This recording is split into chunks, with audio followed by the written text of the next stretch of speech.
Hello সবাইকে, good morning. আজকে একটা ভিডিও তোমাদের সাথে শেয়ার করতে চাইছি, তো ওই জন্য এই ভিডিওটা করা। তো দেখো আমি সকালবেলা কি একটা জিনিস পেয়েছি বা ধরেছি। এই হচ্ছে একটা বদমাস ইঁদুর, যেটাকে আমাদের কি বলবো, জীবনটাকে নরক করে দিয়েছে, এত বদমাস। তো ওকে আজকে ফাইনালি খাঁচার মধ্যে বন্দি করতে পেরেছি। কত চেষ্টা করেছি ওকে ধরার। তো ব্যাপারটা হচ্ছে, শোনো, ইঁদুরটা হচ্ছে কম বেশি ঘরে ইঁদুর থাকে, অসুবিধা হয়, ঠিক আছে, কিন্তু এই ইঁদুরটা হচ্ছে একটু বেশি বদমাশ ইঁদুর। যেমন হচ্ছে, ভাবো কোনো কিছু খাবার রেখে দিলেন, তো সেই খাবারগুলো সব খেয়ে নষ্ট করবে, এক তো।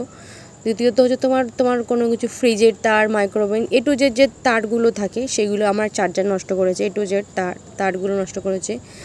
তারপর তোমার ডাস্টবিনে যদি কোনো ময়লা থাকে, সেই ময়লাগুলো কী করবে, সেগুলো নিয়ে টেবিলের তলায়, আলমারির পিছনে, মাইক্রোওয়েভের পিছনে, বা তোমার ফ্রিজের পিছনে, সেগুলোকে লুকিয়ে, যেমন মাংসের হাড় যদি বলো, মাছের কাঁটা, এইগুলো এ টু জেড নোংরাগুলো করে রাখে।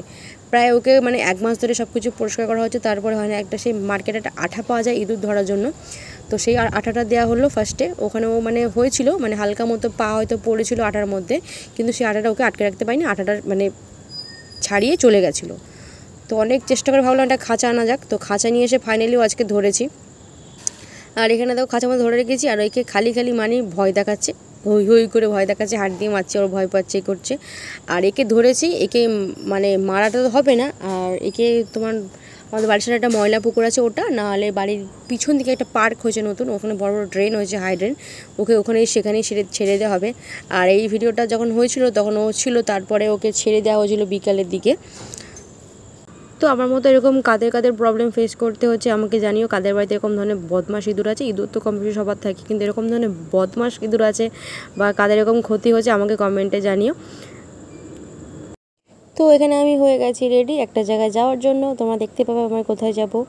এখন এই গরমে যত রকমের ঠান্ডা জিনিস খাওয়া যায় মানুষের ততই ভালো। তো ওই জন্য ডিসাইড করলাম, বাড়িতে একটু আইসক্রিমের অভাব, অনলাইনে চেক করলাম বিশাল দাম।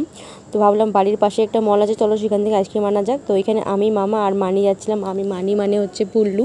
তো আমরা 3 জনে যাচ্ছিলাম আইসক্রিম আনতে। আর এটা দেখো, বাড়ির পাশে যারা নিউটাউনে থাকে তারা জানতে পারবে, এই রাস্তাটা চিনতে পারবে।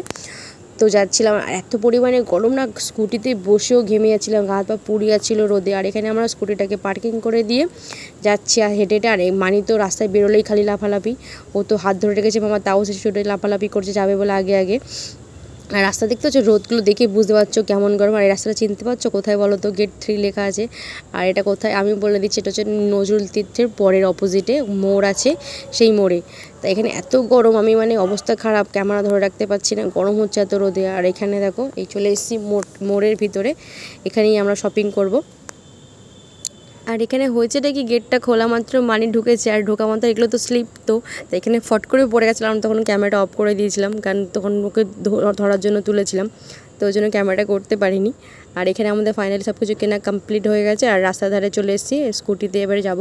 তো এখানে রাস্তার ধারে একটা আম মাখা হচ্ছিলো, তো এখানে আম মাখাগুলোটা নেওয়ার জন্য দাঁড়িয়ে আছি। আর এখানে পুল্লু খালি প্লাস্টিক দেখে বলছে আমার চকলেটগুলো বার করে দাও, আমি বললাম বাড়িতে গিয়ে খাবি। তো এখানে দেখো আমটা মাখা হচ্ছে, 30 টাকা নিয়েছে এটা আমগুলো। তো দেখাচ্ছি নেক্সট কোনো ব্লগে। আর সাবস্ক্রাইব করতে ভুলুন না, ভিডিওটা ভালো লাগলে অবশ্যই লাইক করে দিও। বাই।